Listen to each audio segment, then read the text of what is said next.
And finally, it happened to me. I put my posters up. They're looking fucking nice. Hi, everyone. So, I just got back from shopping. Imagine me. I'm out there, masked up, looking real crisp. And when I get back in, I check in my mail slot. Typically pretty bereft these days. But there was something in there. Something I did not expect to see. Something pretty different, I would say. First of all, handwritten, right? Real crisp, to be perfectly honest, and with more stamps than you'd see on the lower backs. Not going to finish that one. And it contained two things. It contained this: awake. 5 questions about suffering answered. Because there's only 5 questions. Now, first of all, my thought was like, cool, like they're sending therapeutic magazines or something, like mental health stuff. In this day and age, it makes a lot of sense. But then the other thing, and I can't show you it, but it's a handwritten letter. Nice handwriting. And if I showed you it, first of all, give away the punchline. Second of all, give away this dude's email address, and I don't want to dox a poor fella. So let's just go through it. Hello, my name is Hampus. Straight off the bat, dope fucking name. I contact you as part of a volunteer work that's being done in 240 lands. He put a bit of mustard on that one, to be honest with you. I mean, you could have just said X countries, but whatever. I'm not his fucking copywriter. I aim to help English-speaking people in Stockholm. Fucking nice of you. I mean, you don't often see them focusing on people like me because I, don't speak this awful fucking language. Find the Bible's answer to questions such as, why does God allow suffering? In the Bible, Book of James, chapter 1 and verse 13, so I can look that shit up later. When under trial, let no one say, I am being tried by God, for with evil things God cannot be tried, nor does he himself try anyone. God never causes our suffering, but why does God allow good people to suffer? I will enclose a magazine that shares the Bible's answer. Also, welcome to visit our website, blah blah, because apparently Jehovah's Witnesses are now online. Thank you for your time, and I hope this letter reaches you and your family in good health during a global pandemic. He didn't write that part, but whatever. Let's move on. Now, let's just really get into this thing, shall we? She's crying. She's clearly suffering.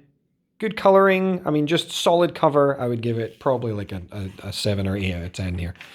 Now, I mean, a lot about suffering here. I mean, really evocative imagery. Like, they're like, why? And he's like, it's fucking pandemic.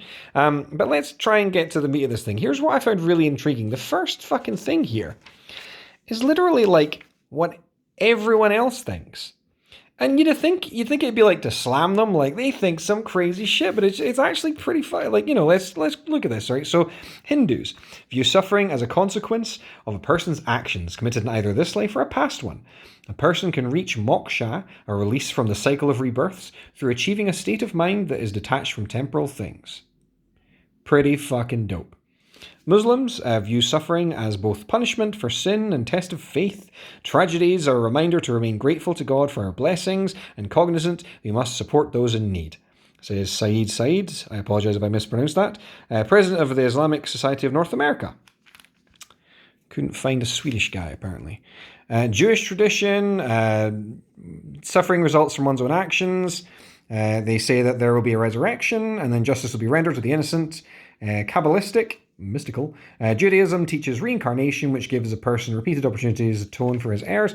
That's very nice of them. So, I mean, just, there's a lot of shit. Lots of people have different opinions, guys. We need to get used to that shit. But is God to blame for our suffering? Why it matters? Many people reject God because they blame him for suffering. To think about. Thank God they clarified this part we need to think about. Directly or indirectly, many religious leaders have taught God is the cause of our suffering. They say he's responsible for natural disasters being a punishment, children dying because God needs more angels. God takes sides in war. But is it possible that religious leaders have misrepresented God? What if God has rejected them? Oh shit. Dropping bombs. Jehovah's Witnesses are taking no fucking... Anyway, What the Bible says, God does not cause our suffering. Good. Settled. If he did so, it would be contrary to his qualities as revealed in the Bible, that was definitely not just written by some fucking dudes. All God's ways are justice. Righteous and upright is he. That's Deuteronomy. So, no back problems in Casa del God. It is unthinkable for the true God to act wickedly, for the Almighty to do wrong. So that's Job. So, I mean, the Almighty does not pervert justice. Also Job. Job had really strong opinions on God being just straight up dope. God rejects a religion that misrepresents him.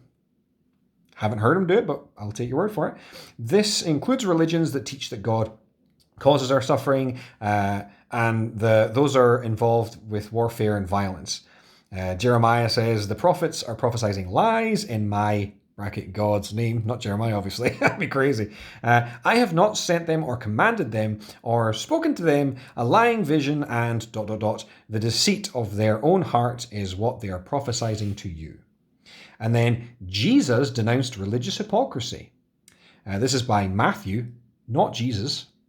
Go figure. Not everyone saying to me, Lord, Lord, will enter into the kingdom of heavens, but only the one doing the will of my Father who is in the heavens will. Many will say to me in that day, Lord, Lord, did we not prophesy in your name, expel demons in your name, perform many powerful works in your name? And then I will declare to them, I never knew you. Get away from me, you workers of lawlessness. So let me get this right. You've expelled demons, committed powerful acts, and then Jesus is straight up just like, don't know you, dude. Fucking peg it. Is God to blame for our suffering? Suppose a child raises his father and provides well for them. Later, one son rebels, moves out of the home and chooses a self-destructive lifestyle. Would the father be responsible for his son's conduct? I mean, kind of. Like, confirmed rapist Brock Turner, his dad's a piece of shit. So, I mean, kind of. Could the son blame his father for negative consequences that he experiences? In a similar way, we cannot blame God for our suffering. I mean, I don't know, guys. It's just, I don't know. Are we to blame for our own suffering? Why it matters? If the answer is yes, then it may be in our power to reduce suffering. So, like, that baby that's born and then gets cancer of some kind, maybe he has the ability to stop it, and he must have been like a really shit baby, because then, like, why else would he have the leukemia, right? This is all, it's all making sense to me, guys. I don't know about you. What the Bible says, humans bear a heavy responsibility for suffering. Much of it has been caused by oppressive governments. Fucking Jehovah's Witnesses are really putting a lot of people in the line here, other than God. And then, man has dominated man to his harm. That's Ecclesiastes. Don't threaten me with a good time, Suffering can be reduced. Bible principles promote better health and peaceful relations with others. And, hiding pedophiles or something. I don't know. Maybe that's part of it. Anyway, why do good people suffer? The fact that good people suffer goes against our sense of justice. Also suggests there's little point in being good. I don't know about that, but whatever. To think about. Some people believe that humans experience a cycle of death and rebirth. They're kind of repeating themselves at this point. They say that those committed good deeds are reborn, blah, blah. However, what purpose would such suffering serve, since the person supposedly reborn does not even recall his past life? Why do we work hard to stay healthy and avoid accidents if our well-being is largely determined by what we did in a past life? So they're just basically shitting on everyone who believes in the reincarnation thing. What the Bible says, suffering is not punishment from God. Again, nailed it. God, fine. He's all good. On the contrary, much of it is random. Often a matter of someone being in the wrong place at the wrong time. So, praying would, I assume, be pointless then. Ecclesiastes, once again, dropping some knowledge. The swift do not always win the race, nor do the mighty win the battle, nor do the wise always have the food. Weird one. Nor do the intelligent always have the riches. Surely the wise wouldn't be like, the wise wouldn't have the intelligence, and then like the...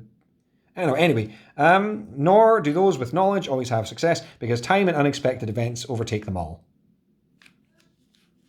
I mean, I'm kind of on board with that part. Like, shit happens is a way to summarize that. Saved you pretty much a paragraph there, Ecclesiastes. Our sinful nature contributes to suffering. Okay. People often use the word sin to refer to a bad act that someone commits. However, the Bible also uses it to describe a condition that all humans, good or bad, have inherited. So you're born with sin. So that's why the babies get the cancer. They're born bad. Oh, man. I was born guilty of error and sinful from the moment my mother conceived me, which is Psalm 51.5. I mean, why were you bad, though? Sin has a devastating effect on humans.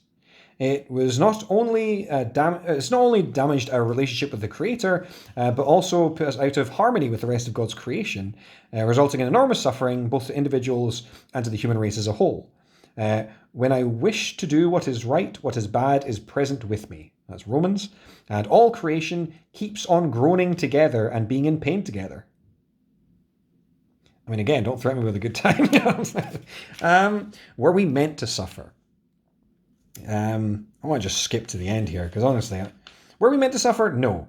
Suffering was never part of God's purpose for humans. Suffering began when the first two humans chose a course of independence. I think that was when the chick ate the lemon or some shit, and then, like, I don't know, made a person out of a rib. But this does not mean that the human race is doomed to cycle endlessly through suffering. When will our suffering end? See question 5. Oh, we're getting the fucking... Spoiler alert, guys. When will suffering end? Yes, but not by human efforts.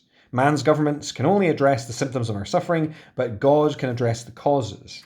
By means of his kingdom, he will do so. So real light on the details on that part. I mean, let's just assume, yeah, it's all going to work, right? Like, yeah, God's going to, he has all the tools at his disposal to make shit work, and he's going to, at some point, just take it on faith. Yeah. So, that is our time with Awake. 5 questions about suffering answered. I think it's a bit generous on that one. All right, that was all. Thanks all for reading, and yeah, I hope you guys get one of these letters too, because it was pretty fucking informative. Toodles.